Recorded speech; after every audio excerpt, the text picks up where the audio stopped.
वंदे मातरम। आइए, आपका एक बार फिर से स्वागत है।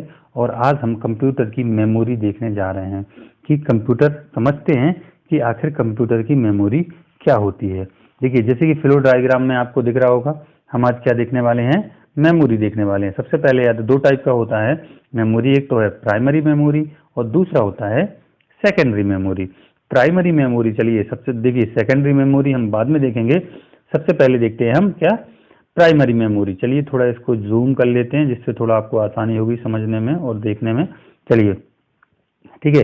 देखिए, प्राइमरी मेमोरी समझते हैं हम। ठीक है, प्राइमरी मेमोरी, आखिर प्राइमरी मेमोरी क्या होती है? जब भी हम कंप्यूटर यूज कर सकते हैं, मतलब करते हैं, और जब जो भी काम कर रहे हैं उस काम के लिए जिस मेमोरी की सबसे पहले जरूरत होती है कंप्यूटर को, ठीक है, मतलब सिंपल भाषा में बोल सकते हैं कि कंप्यूटर सबसे पहले जिस मेमोरी का यूज करता है उसे हम क्या बोलते हैं, प्राइमरी मेमोरी बोलते हैं। ठीक है, जैसे कि मेन मेमोरी हो गया, आंतरिक मेमोरी मतलब इंटरनल मेमोरी हो गया, ये है सबसे पहले यूज कर सकता है। ठीक है, तो प्राइमरी मेमोरी याद रखना कि जो मेमोरी कंप्यूटर सबसे पहले यूज करता है उसे हम प्राइमरी मेमोरी कहते हैं। चलिए, प्राइमरी मेमोरी में दो टाइप हैं, एक तो सेमीकंडक्टर मेमोरी होती है और दूसरा होता है कैश मेमोरी। अब कैश मेमोरी की बात याद रखना कि हम थोड़ा डिटेल से पढ़ेंगे, थोड़ा अच्छे से पढ़ेंगे, तो आपको थोड़ी देर में समझाऊंगा मैं। ठीक है, चलिए आगे देखिए, सेमीकंडक्टर मेमोरी। सेमीकंडक्टर मेमोरी की अगर हम बात करते हैं तो सेमीकंडक्टर मेमोरी क्या होती है? यह एक क्या है, डिजिटल इलेक्ट्रॉनिक डाटा स्टोरेज है। क्या है?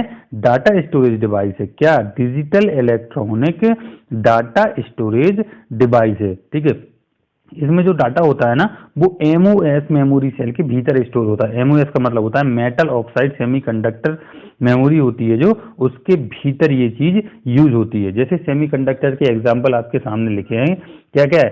सेमीकंडक्टर मेमोरी कौन सी होती है? एक तो रैम होती है और दूसरा रोम होती है। ठीक है, चलिए सबसे पहले हम समझते हैं कि रैम क्या है। देखिए, याद रखना, रैम एक अस्थायी मेमोरी है, एक वोलेटाइल मेमोरी है, मतलब एक टेम्पररी है, मतलब सॉरी, ये एक अस्थायी मेमोरी है, मतलब इसे बोलते हैं अपन टेम्पररी। ठीक है, अगर आप कंप्यूटर इंग्लिश में ही सीखेंगे तो बहुत अच्छा होगा आपके लिए, जो आपको समझने में भी आसानी होगी और आप अच्छा चलाना भी सीख पाओगे, कंप्यूटर को अच्छे तरीके से समझ सकते हो। हिंदी में समझोगे तो आपको खुद समझ नहीं आएगा, ऐसे ऐसे शब्द होते हैं। ठीक है, चलिए, रैम क्या होता है? एक अस्थायी मेमोरी होती है, टेम्पररी मेमोरी होती है, वोलेटाइल प्रकृति की मेमोरी होती है। याद रखना, रैम में डाटा लिख भी सकते हैं और लिखे हुए डाटा को पढ़ भी सकते हैं। मतलब क्या होता है, इसमें रीड और राइट दोनों ऑपरेशन होते हैं। ठीक है, जब हम उसमें अगर लिख सकते हैं तो उसे राइट बोलते हैं, अगर पढ़ रहे हैं तो उसे रीड, जब हम पढ़ते हैं तो उसे रीड बोलते हैं। तो क्या होता है, उसमें रीड और राइट ऑप्शन होते हैं। ठीक है, याद रखना कंप्यूटर के जब अचानक मतलब बंद हो जाए, मतलब शट डाउन हो जाए या उसकी लाइट चली जाए, तो इसका डाटा खो जाता है, मतलब डिलीट हो जाता है अपने आप। इसीलिए इसे टेम्पररी मतलब अस्थायी बोलते हैं। कि अस्थायी किस लिए है? क्योंकि यह अगर टेक्निकली प्रॉब्लम हो गई या लाइट चली गई और आपका कंप्यूटर बंद हो गया, तो जो इसमें आपने लिखा हुआ है वो आपका अपने आप डिलीट हो जाएगा। याद रखना, जो भी हम कीबोर्ड या किसी भी इनपुट डिवाइस से हम कंप्यूटर में इनपुट कराते हैं कोई भी चीज, तो वो सबसे पहले कहाँ जाती है? रैम में सेव होती है। ठीक है, अगर आपको जरूरत है तो उसको हम सेव कर सकते हैं। ठीक है, अगर आपने सेव नहीं कर पाए और रैम में वो चीजें लिखी हुई हैं तो वो अपने आप वोलेटाइल हो जाएंगी, मतलब टेम्पररी रहती हैं, तो वो अपने आप उड़ जाएंगी, अपने आप डिलीट हो जाएंगी। ठीक है, याद रखना, कीबोर्ड या किसी भी अलग इनपुट डिवाइस से अगर आप कोई भी चीज लिख उसमें मतलब कंप्यूटर में लिखते हैं तो वो सबसे पहले कहाँ सेव होती है? रैम में सेव होती है। ठीक है, याद रखना, किसमें? रैम में सेव होती है। ठीक है, अब रैम के दो टाइप होते हैं, एक तो होता है एस रैम और दूसरा होता है डी रैम।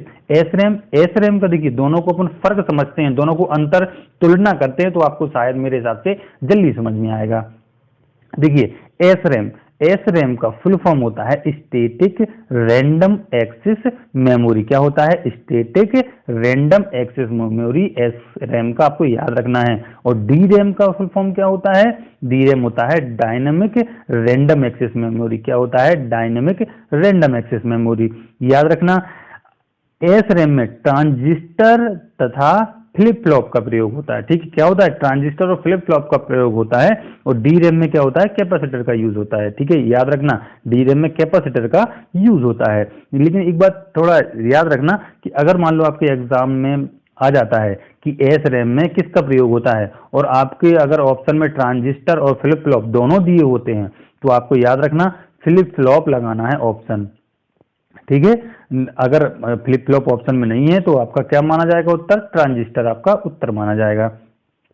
ठीक है, और याद रखना कि देखिए एस रैम है डी रैम की तुलना में बहुत तेज गति होती है इसकी। ठीक है, डी रैम से फास्ट गति किसकी होती है? एस रैम की। और डी रैम की एस रैम से स्लो स्पीड होती है। देखिए, और एस रैम को रिफ्रेश करने की आवश्यकता नहीं होती है, इसको हमको जरूरत नहीं है उसे हर बार रिफ्रेश करने की, लेकिन डी रैम को रिफ्रेश की जरूरत होती है, हमेशा उसे रिफ्रेश करते रहना होता है। ठीक है, देखिए एस रैम का जो देखिए अगर हम एस रैम की बात करते हैं, एस रैम की बात करें तो एस रैम का यूज है वो हमेशा स्पेसिफिक पर्पज के लिए होता है। मतलब विशिष्ट विशिष्ट तकनीक के लिए यूज होता था, विशिष्ट कंप्यूटर, स्पेसिफिक कंप्यूटर के लिए यूज होता है। जैसे कि एटीएस मतलब एयर ट्रैफिक कंट्रोल, और या बीएसई मतलब बॉम्बे शेयर मार्केट। ठीक है, मतलब जो बड़े काम हैं, ठीक है, एयर ट्रैफिक कंट्रोल मौसम विभाग में, बॉम्बे शेयर मार्केट में, ठीक है, जहां भी बड़े कंप्यूटर की आवश्यकता होती है वहां क्या होती है? एस रैम यूज होती है। और डी रैम की बात करते हैं तो डी रैम जो हम नॉर्मली है ना, डी रैम हम हमेशा अपने निजी कंप्यूटर हो गया, लैपटॉप में होता है, टैबलेट में होता है, इसमें क्या होती है? हमेशा हमारे क्या है घरेलू यूज में जो हम कंप्यूटर करते हैं उसमें क्या होती है? डी रैम यूज होता है। ठीक है, याद रखना। तो डी रैम हमारा सस्ता होता है, ठीक है, और एस रैम महंगा होता है क्योंकि ये बहुत बड़े कामों में यूज होती है। ठीक है, याद रखना, एस रैम महंगा होता है और डी रैम क्या होता है? थोड़ा एस रैम की तुलना में क्या होता है? सस्ता होता है डी रैम। ठीक है, आगे देखते हैं। देखिए जो हमारा डी रैम है उसमें थोड़ा इन लोगों ने क्या किया, मतलब अपडेट किया उस चीज को, जिससे मिलकर आया एस डी रैम। क्या आया?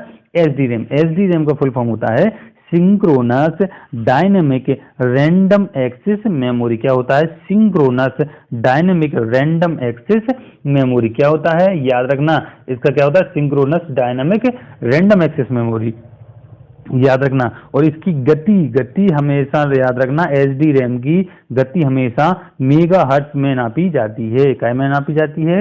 मेगा हर्ट्ज में नापी जाती है। ठीक है, इसके बाद एचडी रैम आता है। देखिए इसके अपडेटेड फॉर्म कौन आया? एचडी रैम, एचडी रैम आया, डीडीआर एचडी रैम आया। मतलब एचडी रैम का फुल फॉर्म क्या होता है? इतनी डिटेल से आपके में नहीं पूछेगा, लेकिन फिर भी आप लोगों को बता रहा हूं मैं। एचडी रैम का फुल फॉर्म क्या होता है? Single data rate synchronous dynamic random access memory. ठीक है, और डीडीआर एचडी रैम का फुल फॉर्म होता है double data rate synchronous dynamic random access memory होता है, और इसे हम डीडीआर फर्स्ट भी बोलते हैं। ठीक है, उसके बाद डीडीआर 2 भी आया, डीडीआर 3 भी आया, और ठीक है, लेकिन लेटेस्ट वर्जन क्या है इसका? DDR4 क्या है? लेटेस्ट वर्जन है। मैंने आप लोगों को बता रखा है क्या है? DDR4 क्या है? लेटेस्ट वर्जन है। और DDR5 क्या है? अंडर डेवलपमेंट है, मतलब इस पर काम चल रहा है, अभी आया नहीं है। ठीक है, इस चीज को आपको ध्यान रखना है। ठीक है, एक और है NVRAM भी कहलाता है एक चीज, तो उसमें क्या है? इसका फुल फॉर्म होता है non volatile random access memory. क्या होती है? Non volatile random access memory है।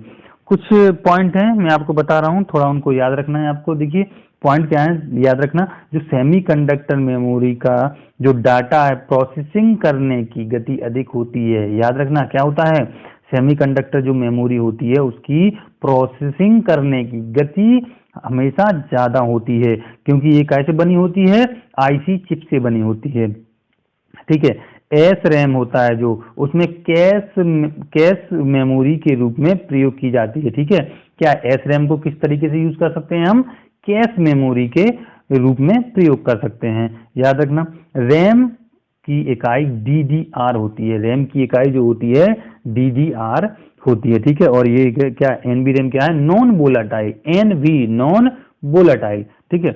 ये इनका थोड़ा हमने समझा कि रैम होता है। अगर कोई भी चीज आपको समझ में नहीं आती है तो आप कृपया कमेंट करके मुझे बता सकते हैं। चलिए देखिए, अब क्या होता है, रैम को हमने समझ लिया, अब रोम समझते हैं, रोम क्या है, ठीक है। अब रोम पर थोड़ा फोकस करते हैं, रोम समझना है। चलिए थोड़ा ध्यान से सुनिए, ठीक है। रोम मेमोरी एक स्थायी मेमोरी है। रैम क्या होता था, अस्थायी मेमोरी थी, ठीक है। लेकिन रोम क्या है, रोम मेमोरी एक क्या है, स्थायी मेमोरी है, मतलब नॉन वोलाटाइल है, मतलब परमानेंट मेमोरी है, ठीक है। याद रखना, रैम मेमोरी को केवल एक बार डाटा लिखा जा सकता है। याद रखना, क्या एक बार डाटा लिखा जा सकता है, लेकिन उसमें क्या हम पढ़ कई बार सकते हैं, ठीक है। मतलब राइट एक बार कर सकते हैं, लेकिन रीड उसे कई बार कर सकते हैं, ठीक है। और रैम मेमोरी के जो हम जब बनाया तभी उसी समय इसमें प्रोग्राम स्टोर कर दिया जाता है, जिसे बायोस के नाम से जाना जाता है। बायोस, ठीक है, बाइनरी इनपुट आउटपुट सिस्टम के नाम से इसे जाना जाता है। जब देखिए, जब भी हम बायोस में कंप्यूटर स्टार्ट करते हैं ना, तो जो स्टार्टिंग करने वाला जो प्राथमिक प्रोग्राम होता है, मतलब जो प्राइमरी प्रोग्राम होता है, और सेटिंग जो होती है स्टार्ट करने की, वो सारी कहाँ स्टोर होती है, बायोस में होती है। याद रखना है इन चीजों को, छोटे छोटे पॉइंट हैं, एग्जाम के हिसाब से बहुत ही महत्वपूर्ण है, ठीक है। चलिए आगे बढ़ते हैं, क्या है देखिए, और एक दो चीजें और हैं, जैसे कि रोम में जब भी रैम में जो स्टोर प्रोग्राम होता है ना, उसे हम मतलब बदल या मिटा नहीं सकते। याद रखना, जो कंपनी वालों ने रोम में आपको दे दिया स्टोर कर से, उसे हम ना तो बदल सकते हैं और ना मिटा सकते हैं।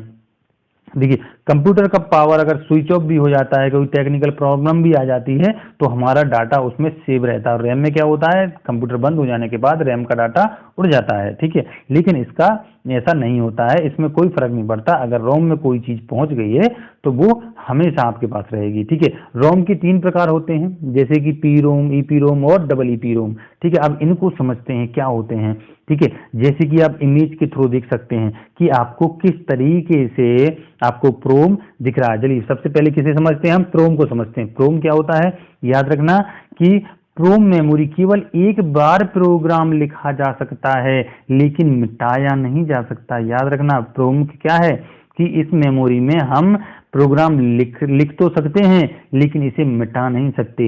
इसमें क्या होता है, इसमें ओटीपी चिप भी, इसे ओटीपी चिप भी कहा जाता है। क्या कहा जाता है, ओटीपी। ये वो वाला ओटीपी नहीं है जो आप वन टाइम पासवर्ड वाला समझो, वो यहाँ ओटीपी का मतलब है वन टाइम प्रोग्रामेबल, मतलब एक बार प्रोग्राम हो सकती है ये, ठीक है, जिसे मिटाया नहीं जा सकता। और इसका यूज का याद रखना, इसका हम कहाँ, जैसे छोटे मोटे खिलौने होते हैं ना, खिलौनों में यूज करते हैं, माइक्रो कंट्रोलर में हो, वीडियो गेम है, ठीक है, वीडियो गेम है, कुछ मेडिकल उपकरण है, और सीआरटी मॉनिटर है जैसे, तो इस जगह हम क्या है, प्रोम का यूज कर सकते हैं, ठीक है। प्रोम का यूज करते हैं, जैसे कि आपको इमेज में दिख रहा है कि प्रोम कैसा दिखता है, ठीक है। याद रखना है, ये कुछ प्रोम के बारे में इंपॉर्टेंट पॉइंट थे, ठीक है। आपको बस ध्यान से समझना है, ध्यान से सुनना है, ठीक है। और आपको हर चीज पॉइंट टू पॉइंट क्लियर होगी। अगर जो भी चीज समझ में ना आए तो आप मुझे बता सकते हैं कमेंट करके, ठीक है। अगला देखते हैं हमारे पास क्या है, ईपी रोम। ईपी रोम क्या होता है, देखो ईपी रोम का फुल फॉर्म होता है erasable programmable read only memory. Erasable मतलब, इरेज मतलब हम जानते हैं क्या कि हम उसे मिटा सकते हैं, ठीक है। वैसे ही आपका है कि erasable programmable read only memory, मतलब इसमें जो लिखा हुआ डाटा है, अगर इस पे हम सूर्य की किरणें जो होती हैं, मतलब पराबैंगनी, मतलब अल्ट्रा वायलेट रेज जो होती हैं, अगर हम ईपी रोम पर लगातार 40 मिनट तक डिस्क पर डालें, अगर उसको धूप में रख दें 40 मिनट के लिए, डायरेक्ट उसकी अल्ट्रा वायलेट रेज अगर आपकी ईपी रोम पर पड़ती हैं, तो डाटा अपने आप उड़ जाता है उसका, ठीक है। याद रखना है इस चीज को। इसका और इसका जो टीवी ट्यूनर कार्ड होता है ना, उसमें इसका यूज होता है। ईपी रोम का इमेज में आप देख सकते हैं कि ईपी रोम किस तरीके से दिखता है, ठीक है। और एक बात याद रखना, जो ईपी रोम में डाटा को मिटाया भी जा सकता है, ठीक है, इसमें मिटा सकते हैं हम, लेकिन अगर इसमें हमको दोबारा प्रोग्राम डालना है तो याद रखना हमको प्रोम बर्नर की आवश्यकता होती है, तभी हम इसमें मिटाने के बाद दोबारा डाटा डाल सकते हैं। किसकी? प्रोम बर्नर की आवश्यकता होती है। चलिए लास्ट हमारे पास रोम बचा हुआ है ईईपी रोम। ठीक है, ईईपी रोम का फुल फॉर्म क्या होता है? सबसे पहले ये समझिए, electrically erasable programmable read only memory. क्या होता है? Electrically erasable programmable read only memory. याद रखना ई प्रोम में जो डाटा जो स्टोर होता है ना, उसे इलेक्ट्रिकल सिग्नल द्वारा 4 से 10 नैनो सेकेंड में हम हटा सकते हैं, मतलब उसे मिटा सकते हैं। ठीक है, और इस मेमोरी का उपयोग अधिकतर बायोस में होता है। इस चीज थोड़ी थोड़ी चीजें हैं, छोटी छोटी चीजें हैं, आपको इसको याद रखना है। ठीक है, चलिए आगे आगे बढ़ते हैं। देखिए इसे हम देखिए याद रखना, अगर आपके कभी एग्जाम में आता है तो ईईपी रोम को अगर आपको पूछता है कि फ्लैश मेमोरी किसे कहा जाता है, अगर आपको यही तीनों ऑप्शन आ जाते हैं, पी रोम, ईपी रोम और डबल ईपी रोम, तो याद रखना डबल ईपी रोम को हम क्या होता है? फ्लैश मेमोरी भी कहते हैं। ठीक है, देखिए जब भी मोबाइल में आंतरिक मतलब इंटरनल मेमोरी जो हमारी जैसे मान लो 32 जीबी है, लेकिन अगर आपने देखिए यूजर स्पेस उसमें 28 जीबी को प्रदर्शित हो रहा है। जैसे अभी कभी भी कंप्यूटर या मोबाइल लेते हैं, आपको पता है आपका 32 जीबी, 64 जीबी, 128 जीबी, कितना का भी मोबाइल हो आपके में, कितनी भी रोम हो, तो उसमें क्या होता है कि आपको पहले से कुछ ना कुछ आपको भरा हुआ मिलता है, 2 जीबी, 4 जीबी, 6 जीबी। ठीक है, तो आपको उसमें क्या है? पहले से दिखाता है। ठीक है, तो जो आपका भरा हुआ है वो क्या है? वो रोम है, वो रोम दिखता है। ठीक है, आपका अगर 32 जीबी का मोबाइल है तो आपका उसमें कितना ज्यादा से ज्यादा 27, 28, 29 जीबी तक ही डाटा स्टोर कर सकते हैं, क्योंकि वो 3-4 जीबी क्या हो जाती है? वो आपकी रोम हो जाती है। ठीक है, उसे आप मिटा नहीं सकते, क्योंकि पूरा कंप्यूटर का सिस्टम ही उस रोम में इंस्टॉल होता है। ठीक है, चलिए आगे देखते हैं। देखिए हमारे पास क्या है आगे। देखिए हमने ये चीज देख ली, आप लोगों को मेरे हिसाब से समझ में आ गया होगा। देखिए प्राइमरी मेमोरी पूरा समझा चुका हूं मैं, अगर कोई भी दिक्कत आई है तो आप मुझे कमेंट करके बता सकते हैं। चलिए सेकेंडरी मेमोरी देखते हैं। अब नंबर आता है सेकेंडरी मेमोरी का। सेकेंडरी मेमोरी में 2 टाइप होते हैं, पहला होता है सिक्वेंशली एक्सेस और दूसरा होता है डायरेक्ट एक्सेस। ठीक है, एक होता है सिक्वेंशली एक्सेस और दूसरा होता है डायरेक्ट एक्सेस। चलिए हम देखते हैं सिक्वेंशली एक्सेस देखते हैं पहले। चलिए थोड़ा जूम कर लेते हैं जिससे आपको थोड़ा आसानी होगी। चलिए देखिए सिक्वेंशली एक्सेस का मतलब होता है लगातार। सिक्वेंस देखिए अपन कोई भी देखिए नॉर्मल भाषा में सिक्वेंस शब्द का यूज कर सकते हैं किसके लिए? लगातार के लिए, मतलब कंटिन्यू के लिए। तो याद रखना सिक्वेंशली एक्सेस मेमोरी क्या होती है? जब हम किसी चीज को लगातार यूज कर सकते हैं। इसका देखिए आप उदाहरण से समझिए, जैसे है मैग्नेटिक टेप। मैग्नेटिक टेप के उदाहरण से समझिए कि क्या होता है। मैग्नेटिक टेप का मतलब क्या होता है कि देखिए मैग्नेटिक टेप मतलब हम पहले देखते थे क्या, मैग्नेटिक जैसे आप इमेज में देख रहे होंगे कि मैग्नेटिक टेप क्या होता है, हम लोग को पता है, इसे हम कैसेट बोलते हैं, नॉर्मल भाषा में हम कैसेट बोलते हैं। तो कैसेट किसका उदाहरण है? एक सिक्वेंशली एक्सेस मेमोरी का उदाहरण है। ये आपको याद रखना है। ठीक है, क्यों? क्योंकि कैसेट में हम क्या है कभी भी चलाते थे, उसे रेडियो में डालते थे तो वो क्या है चलती थी, कैसेट चलती थी। जब हम बाजे में उसे डालते थे तो पहले एक गाना बजता था, उसके बाद दूसरा गाना, मतलब लगातार, मतलब आपको दिखता नहीं था उसमें, आप डायरेक्ट नहीं, आप सोचोगे मुझे ये गाना पसंद है, आप मुझे दूसरा गाना पसंद है, तो डायरेक्ट आप उस पर नहीं जा सकते। आपको वो क्या है फास्ट फॉरवर्ड करके निकालना पड़ता था। आपको थोड़ा मोड़ा याद हो तो उसे फास्ट फॉरवर्ड करके निकालना पड़ता था। ठीक है, मतलब क्या हुआ, आपको उस गाने को निकालना पड़ेगा। ठीक है, तो सबसे अच्छा एग्जाम्पल क्या है? मैग्नेटिक टेप किसका उदाहरण है? सिक्वेंशियल एक्सिस मेमोरी का उदाहरण है जो लगातार चलती है। और डायरेक्ट एक्सिस का मतलब क्या है कि आप जंप करके किसी भी क्या होता है किसी भी गाने पर पहुंच सकते हैं। जैसे अपन मान लो जैसे हमारे पास क्या है डायरेक्ट मेमोरी के, जिसे हम डायरेक्ट पहुंच जाएं। ठीक है, जिसे हम डायरेक्ट एक्सेस कर सकें। इसके 3 टाइप होते हैं। ठीक है, आपको डायरेक्ट थोड़ा और समझ में आएगा। चलिए 3 टाइप होते हैं इसके, सॉरी एक मिनट, इसके 3 टाइप होते हैं। कौन कौन से होता है? एक तो होता है क्या मैग्नेटिक डिस्क होता है, एक होता है ऑप्टिकल डिस्क और एक होता है फ्लैश मेमोरी। ठीक है, चलिए हम सबसे पहले देखते हैं मैग्नेटिक डिस्क। आखिर मैग्नेटिक डिस्क इसका टाइप देखते हैं कि क्या होता है। चलिए मैग्नेटिक डिस्क देखते हैं। मैग्नेटिक डिस्क आप जैसे शब्द से समझिए क्या है मैग्नेटिक डिस्क मतलब जिसमें मैग्नेट यूज होता है, मतलब जिसमें चुंबकीय पदार्थ यूज होते हैं, उसे हम मैग्नेटिक डिस्क बोलते हैं। जैसे उसके दो एग्जांपल हैं, कौन कौन? हार्ड डिस्क में है, हार्ड डिस्क में हम क्या है, चुंबकीय पदार्थ मतलब मैग्नेटिक मटेरियल यूज करते हैं, और फ्लॉपी डिस्क में भी हम क्या करते हैं, मैग्नेटिक मटेरियल मतलब चुंबकीय पदार्थ यूज करते हैं, ठीक है। और हार्ड डिस्क के बारे में कुछ जान लेते हैं, थोड़ा मोड़ा जानकारी हार्ड डिस्क के बारे में निकालते हैं। क्या है, देखिए हार्ड डिस्क क्या होती है। हार्ड डिस्क मतलब एक सेकेंडरी मेमोरी होती है जो स्थायी मेमोरी होती है, और हार्ड डिस्क में जो भी डाटा स्टोर हो जाता है उसे आप मतलब हार्ड डिस्क ऐसा होता है कि जो आपको जरूरत है उसे रख लो उसमें, और जो आपको जरूरत नहीं है उसे आप हटा भी सकते हैं। इसकी स्टोरेज क्षमता बहुत ज्यादा अधिक है। अगर आजकल आप मार्केट में देखेंगे ना तो आप 4 टेराबाइट तक इसकी मेमोरी मिलती है। अगर आज आप मार्केट में देखेंगे तो इसे 4 टेराबाइट तक इसकी आपको कैपेसिटी मिल जाएगी, मतलब क्षमता मिल जाएगी स्टोर करने की। कहाँ तक? 4 टेराबाइट तक, ठीक है। याद रखना, जो सबसे पहला हार्ड डिस्क है वो IBM कंपनी ने बनाया था, जिसकी स्टोरेज क्षमता सिर्फ 5 MB थी, ठीक है। याद रखना है, हार्ड डिस्क में सबसे पहले किसने बनाई थी? IBM कंपनी ने बनाई थी, जो कि आपने IBM कंपनी के बारे में बता चुका हूं आपको कि 1924 में इसका नाम चेंज हुआ था, ठीक है। आप पिछला वाला वीडियो देखेंगे तो आपको सब समझ में आएगा। मैंने शायद आपको फर्स्ट या सेकंड वीडियो में ये चीज बताई थी, अगर यहाँ वो बताने लगेगा तो बहुत ज्यादा टाइम लगेगा, ठीक है। तो याद रखना है कि सबसे पहला हार्ड डिस्क है जो वो कहाँ IBM कंपनी ने बनाया था, जिसकी कैपेसिटी मतलब क्षमता कितनी थी? 5 MB थी, ठीक है। और इसका वजन था 250 किलोग्राम, समझ रहे? 250 किलोग्राम का वजन था इसका।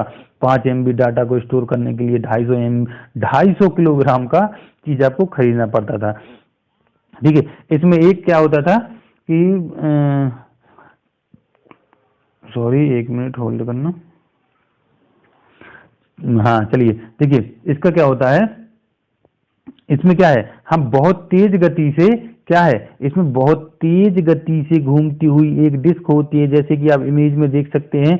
क्या है, इसमें बहुत तेज गति से घूमती हुई एक तेज गति से मतलब एक पहिया टाइप का लगा होता है, ठीक है। और जितनी तेज वो पहिया घूमता है उतना ज्यादा आपका डाटा उतनी जल्दी जल्दी उसमें सेव होता है, और जितनी जल्दी घूमेगा उतनी ही जल्दी वो प्रोसेसिंग होती है उसकी, जिससे कंप्यूटर उसका उतनी ही जल्दी उसे पकड़ सकता है, ठीक है। याद रखना है कि हार्ड डिस्क की जो गति है वो काय में मापी जाती है? RPM में इसकी गति मापी जाती है। RPM का मतलब होता है रिवॉल्यूशन पर मिनट, ठीक है। याद रखना, हार्ड डिस्क की जो क्षमता होती है, जो गति होती है, घूमने की गति, वो काय में मापी जाती है? रिवॉल्यूशन पर मिनट में मापा जाता है इसे, ठीक है। याद रखना कि जो हार्ड डिस्क है वो उसकी अधिकतम मतलब कम से कम 5400 तथा 7200 RPM के बीच में इसकी स्पीड होती है। कितनी होती है? 5400 से 7200 RPM इसकी स्पीड होती है। ये छोटे छोटे पॉइंट थे जो हम समझ सकते हैं, ठीक है।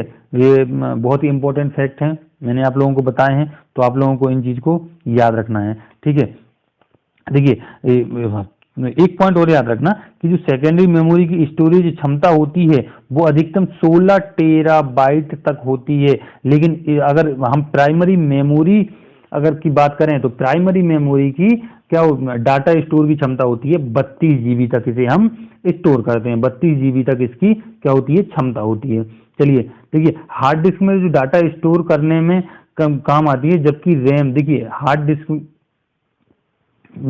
है, इसमें क्या होता है, डाटा स्टोर करने के लिए काम आती है, और उसमें देखिए जो कहाँ यूज होता है, जो जबकि रैम जो हमारा स्टोरेज है हार्ड डिस्क में, तो रैम क्या करता है, उस स्टोरेज को चलाता है, उस हार्ड डिस्क में रखी चीजों को क्या करता है, वो चलाता है, ठीक है। देखिए हार्ड डिस्क की जो ऊपरी और निचली सतह पर हम डाटा स्टोर नहीं कर सकते, और शेष सारी सतहों पर हम डाटा स्टोर कर सकते हैं। और ऊपर नीचे की में क्यों नहीं करेंगे? क्योंकि वो थोड़ा मोड़ा अगर डिफेक्ट हो जाता है, थोड़ा मोड़ा हो जाता है, तो डाटा प्रॉब्लम दे सकता है। इसलिए हम पहली और लास्ट की परत को क्या करते हैं, उसे खुला छोड़ देते हैं, मतलब उसमें कोई डाटा स्टोर नहीं कर सकते, मतलब कर सकते हैं लेकिन करते नहीं हैं खराब होने के डर से, ठीक है। चलिए आगे देखते हैं। देखिए हार्ड डिस्क होता है ना जो, वो 4 टाइप का होता है, तो पाटा, साटा, SCSI और SS डी। ठीक है, देखिए PATA, PAT का देखिए आपको रखना है याद, बस इनका कभी कभार आपके एग्जाम में फुल फॉर्म पूछ सकता है, तो PATA का आपको फुल फॉर्म रखना है याद। इसका होता है पैरेलल एडवांस टेक्नोलॉजी अटैचमेंट। क्या होता है? Parallel advance technology attachment. दूसरा होता है देखिए साटा, साटा का फुल फॉर्म क्या होता है? SATA, मतलब सीरियल एडवांस टेक्नोलॉजी अटैचमेंट। ठीक है, चलिए आगे देखते हैं। SCSI का फुल फॉर्म होता है स्मॉल कंप्यूटर सिस्टम इंटरफेस। क्या होता है? Small computer system interface. और SSD का फुल फॉर्म होता है सॉलिड स्टेट ड्राइव। क्या होता है? Solid state drive. याद रखना, जब किसी हार्ड डिस्क में डाटा को फैच करना होता है, मतलब डाटा को स्टोर करना होता है, तब उसमें पहले डाटा फ्लैटर पर फैच होता है, फिर ट्रैक पर, उसके बाद सेक्टर में डाटा को सर्च करता है। ठीक है, ठीक है, याद रखना, जब भी हार्ड डिस्क में हमको कोई चीज ढूंढनी होती है, ठीक, तो क्या होता है, या ढूंढनी होती है या हमको स्टोर करनी होती है उसमें चीज, तो सबसे पहले अगर आप कोई चीज ढूंढ रहे हैं तो उसमें सबसे पहले क्या है? सबसे पहले फ्लैटर पर आपका सर्च होता है, ढूंढा जाता है, उसके बाद वो ट्रैक पर जाता है, उसके बाद सेक्टर में डाटा को पहुंचता है। तो आपको सीक्वेंस याद रखना है, पहले अगर आप सर्च कर रहे हैं तो पहले कोई चीज फ्लैटर में सर्च होती है, फिर वो जाती है ट्रैक में सर्च होती है, फिर ट्रैक में जाके सेक्टर में आप जैसे जाते हैं तो आपको चीजें मिल जाती हैं, जैसे कि आप इमेज में देख रहे हैं। ठीक है, देखिए आपको यहाँ समझाता हूं मैं। ठीक है, चलिए यहाँ समझते हैं। देखिए अपन जब भी हार्ड डिस्क पर काम करते हैं तो इसमें 3 टाइम होते हैं। ठीक है, याद रखना 3 टाइम होती हैं। देखिए ये आपको मैंने थोड़ा फ्लो डायग्राम बना रखा है, इसे समझिए आप क्या होता है। देखिए हार्ड डिस्क आपकी इस टाइप का पहिया दिखता है उसका। ठीक है, जो आपका जो पूरा गोला होता है, ठीक है, ये देखिए पूरी हार्ड डिस्क है, लेकिन जो एक है आपका, देखिए इस लाइन और इस लाइन के बीच में जो स्पेस डला हुआ है उसे हम ट्रैक बोलते हैं, पूरे गोले को। ठीक है, लेकिन जो इसमें जो ये भाग बना हुआ है, ठीक है, ये भाग क्या है? ये सेक्टर कहलाता है। ठीक है, याद रखना क्या कहलाता है? सेक्टर कहलाता है। इन चीजों को आपको याद रखना है। चलिए आगे देखते हैं हम, आगे क्या दिया हुआ है हमको। देखिए इसमें 3 टाइप के टाइम होते हैं। एक तो होता है सीक टाइम, एक होता है लेटेंसी टाइम, एक तो है ट्रांसफर रेट। ठीक है, सीक टाइम क्या होता है? सीक टाइम याद रखना, डिस्क में जब भी हम डाटा को रीड या राइट करने वाले ट्रैक तक पहुंचने में जो हमको समय लगा हुआ है उसे सीक टाइम कहा जाता है। ठीक है, याद रखना, डिस्क में जब भी डाटा हमको रीड एंड राइट करना होता है और तब तक जितना समय में वो हमारा सर्च ऑप्शन यहाँ तक पहुंचता है, उसे पढ़ने में जितना समय लगता है, मतलब ट्रैक तक पहुंचता है, तो उसे हम सीक टाइम बोलते हैं। ठीक है, सीक टाइम बोलते हैं जितने समय में वो ट्रैक तक पहुंचता है उसे हम सीक टाइम बोलते हैं। और लेटेंसी टाइम क्या होता है कि जो हमारा देखिए कोई भी चीज है जब ट्रैक में आ जाती है तो उसे कहाँ, ट्रैक से जब जितनी देर में वो आपके सेक्टर तक पहुंचती है, ठीक है, जब तक वो सेक्टर में पहुंचती है तो तभी तक क्या, तब वो क्या होता है? वो लेटेंसी टाइम होता है। लेटेंसी टाइम होता है, आपको लेटेंसी टाइम होता है, आपको ये याद रखना है। लेटेंसी टाइम समझ में आया? चलिए आगे देखिए ट्रांसफर रेट। ट्रांसफर रेट क्या होता है? देखिए याद रखना, सेक्टर में डाटा को रीड एंड राइट करने में जो समय लगता है, ठीक है, सेक्टर में देखिए ये हमारा हम जानते हैं कि क्या है कि सेक्टर जो होता है उसमें जितना भी समय लगता है हमको चीजें निकालने में, मतलब उसमें क्या क्या है, जितना भी समय मतलब ये सब प्रोसेस करने में लगता है उसे हम क्या बोलते हैं? ट्रांसफर रेट बोलते हैं। ठीक है, देखिए डाटा को मैनेज करने के लिए जो हम हार्ड डिस्क की बात करते हैं, तो डाटा को मैनेज करने के लिए देखिए फॉर मैनेजमेंट, फॉर डाटा के मैनेजमेंट के लिए 2 तरह के एरिया होते हैं। एक तो सिस्टम एरिया होता है, एक में डाटा एरिया होता है। ठीक है, सिस्टम एरिया को देखिए, सिस्टम एरिया को क्या होता है? सिस्टम एरिया पूरी कैपेसिटी का लगभग 2% होता है। याद रखना कितना? पूरी, देखिए जितना भी हार्ड डिस्क जितनी भी आपकी बड़ी है, जितनी भी कैपेसिटी है उसकी, तो उसका 2% हमेशा सिस्टम एरिया होता है, जिसमें जो क्या होता है, जो विंडोज अपना ऑपरेटिंग सिस्टम है वो अपनी जो चलाने के लिए जो भी चीजें जरूरत होती है वो उसमें स्टोर करके रखता है, जैसे जो उसकी जो मूल संरचनाएं होती हैं उसमें स्टोर करके रखता है। ठीक है, जैसे कि देखिए हम जानते हैं जैसे कंप्यूटर मोबाइल लेते हैं आप, तो उसमें कुछ जीबी आपको पहले से भरा होता है, वैसे ही हार्ड डिस्क में पूरी कैपेसिटी का 2% भरा होता है, जिसमें क्या होता है, उसमें ऑपरेटिंग सिस्टम द्वारा डिस्क का जो मूल संरचना है उसको स्टोर करके वो रखता है। ठीक है, और डाटा एरिया क्या होता है, डाटा एरिया वो होता है कि देखिए 2% होता है सिस्टम एरिया, तो बाकी का बचा हुआ 98% जो होता है वो डाटा एरिया होता है, जिससे हम क्या कर सकते हैं, जिसमें हम डाटा स्टोर कर सकते हैं। ठीक है, क्या कर सकते हैं, डाटा स्टोर करते हैं। तो देखिए अब सिस्टम एरिया में आपको 2-3 मैंने वर्ड लिख रखे हैं यहाँ, बूट रिकॉर्ड, फैट और रूट डायरेक्टरी। ठीक है, इन दो शब्दों को थोड़ा सिंपल भाषा में समझते हैं क्या होता है। देखिए इसे हम पार्टीशन सेक्टर भी कहते हैं। देखिए बूट इसे रिकॉर्ड को क्या बोलते हैं, हम इसे पार्टीशन सेक्टर भी कहते हैं, याद रखना है। ठीक है, और याद रखना बूट सेक्टर कितने आकार का होता है, हमेशा 512 बाइट के आकार का होता है। कभी आपके एग्जाम में अगर आता है कि बताइए बूट रिकॉर्ड की कैपेसिटी कितनी होती है, तो याद रखना है आपको 512 बाइट के आकार का होता है। ठीक है, याद रखना है। छोटी छोटी देखिए, अब नीचे देखिए आपका लिखा है फैट, FAT, फैट का मतलब होता है file allocation table. File allocation table का मतलब होता है कि जो भी चीज आपके इसमें रिकॉर्ड हो रही है, हार्ड डिस्क में रिकॉर्ड हो रही है आपकी, तो वो उसकी सूचना किसके पास रहेगी, वो सूचना रहती है आपकी फैट के पास, मतलब फाइल एलोकेशन टेबल के पास ये सूचना होती है कि आपकी ये वाली चीज इस जगह सेव है। मतलब एड्रेस जो उस चीज का है वो पता किसके अंदर होता है, वो फैट के अंदर होता है। और रूट डायरेक्टरी, चलिए रूट डायरेक्टरी क्या होता है, रूट डायरेक्टरी याद रखना कंप्यूटर के फाइल सिस्टम के डायरेक्टरी क्रम में पहली डायरेक्टरी रूट डायरेक्टरी होती है। क्या होती है कि कंप्यूटर में जो फाइल सिस्टम होता है उसमें उसकी डायरेक्टरी के क्रम में जो पहली डायरेक्टरी होती है उसे रूट डायरेक्टरी से हम कहते हैं। इसे हम मूल डायरेक्टरी भी बोल सकते हैं। ठीक है, इसे हम मूल डायरेक्टरी होते हैं, जिसमें मतलब सभी फाइल या डायरेक्टरी एवं सब डायरेक्टरी रखी जाती हैं। ठीक है, सभी डायरेक्टरी इसके अंदर रखी जाती हैं। ठीक है, याद रखना है ये चीजें। मेरे हिसाब से तो आप लोगों को समझ में आ गया होगा। ठीक है, मेरे हिसाब से आपको समझ में आ गया होगा। चलिए आगे हम देखते हैं। आगे देखिए याद रखना, सॉरी एक मिनट, देखिए हमारे पास देखिए मैग्नेटिक डिस्क, मैंने अपन हार्ड डिस्क देख लिया है। अब हमारे पास होती है क्या, फ्लॉपी डिस्क। क्या होती है, फ्लॉपी डिस्क। जैसे कि आप इमेज में देख सकते हैं कि फ्लॉपी डिस्क आखिर होती क्या है, यह बहुत ही लचीली और बहुत पतली होती है। ठीक है, इसीलिए हम इसे क्या है, फ्लॉपी डिस्क होते हैं, बहुत ही पतली होती है, इसलिए फ्लॉपी डिस्क इसे हम बोलते हैं। ठीक है, इसी वजह से इसका नाम फ्लॉपी डिस्क रखा गया है, क्योंकि ये क्या है, ये बहुत ही मतलब बहुत ही मुलायम टाइप की होती है। ठीक है, लचीली होती है, पतली होती है, इसलिए हम फ्लॉपी बोल देते हैं। इमेज के सहारे आप देख सकते हैं कि फ्लॉपी डिस्क है वो 3 तरह से होती है। एक तो 8 इंच की होती है, एक 5.25 इंच की होती है, एक 3.5 इंच की होती है। याद रखना है आपको, छोटे से पॉइंट है कि इसमें देखिए ये मैग्नेटिक डिस्क का उदाहरण है आपका। ठीक है, याद रखना है। देखिए और जब भी ये हमारा जो डिस्क होती है, फ्लॉपी डिस्क होती है, इसके दोनों ओर चुंबकीय पदार्थ चिपका रहता है। क्या, चुंबकीय पदार्थ चिपका रहता है, इसीलिए इसे मैग्नेटिक डिस्क कहा जाता है।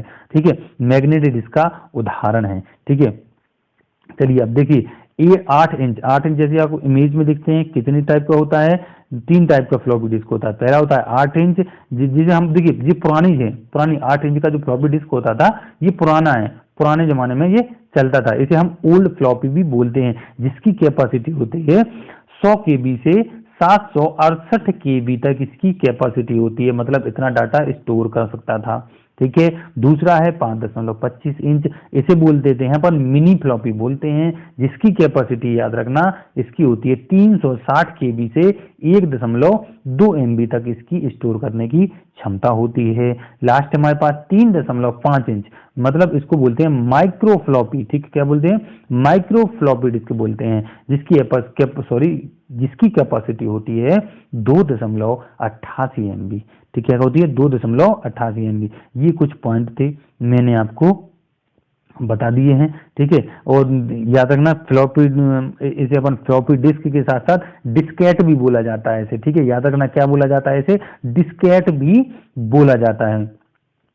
और छोटी सा पॉइंट है उसे भी याद रखना कि मेलर नाम के जो प्लास्टिक शीट है जो होती है उसके बनी होती है, किससे बनी होती है फ्लॉपी डिस्क, मेलर नाम की प्लास्टिक शीट से ये बनी होती है। ठीक है, मेरे हिसाब से तो आप लोगों को पॉइंट समझ में आ गए होंगे। मैंने बहुत ही आसान भाषा में आपको बताने की कोशिश की है। ठीक है, चलिए जूम आउट करते हैं इसको।